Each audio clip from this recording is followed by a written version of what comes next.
ओम नमो भगवते वासुदेवाय. श्रीकृष्णाच्या बाललीला आपण पाहत आहोत. नंदराजाला यशोदा आणि रेवती या 2 पत्नी होत्या. रेवतीला बलराम हा मुलगा होता. कृष्ण आणि बलराम यांचे नामकरण गाईच्या गोठ्यात करण्यात आले होते. का तर कंसाने कृष्णाला मारायला काही राक्षस पाठवले होते.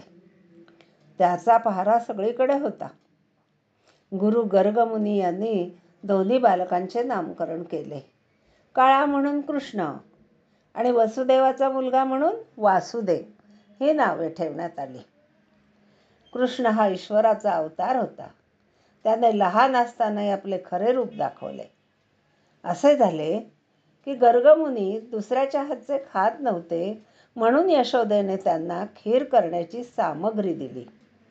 त्यांनी खीर केली आणि डोळे मिटून नारायणाला खीर खायला आवाहन केले. तर श्रीकृष्णाने लगबगीने खीर खायला सुरुवात केली. यशोदा तिथं आली आणि तिनं पाहिलं. ती रागावली.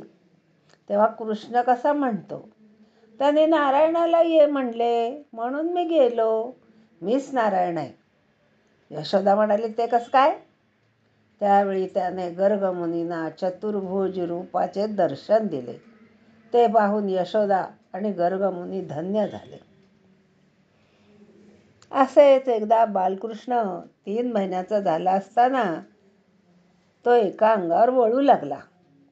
नंदराजाने गोपांना जेवण द्यायचे ठरवले होते. त्याची तयारी झाली. वाड्यात सर्वत्र पंक्ती बसल्या. त्यावेळी एका बैलगाडीखाली कृष्णाचा पाळणा ठेवला होता. कृष्ण त्यात झोपला होता. तेवढ्यात तेथे एक राक्षस आला. म्हणला, बरा एकटा सापडला, आता ह्याला मारतोच.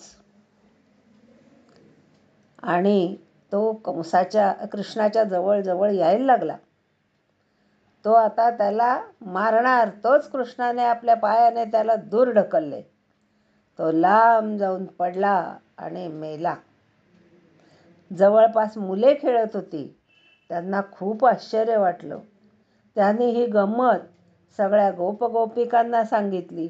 एवढ्या लहान मुलाने एवढा मोठा राक्षस मारला हे पाहून सगळ्यांना हा साधा मुलगा नाही, हा कोणीतरी देव आहे याची खात्री पटली.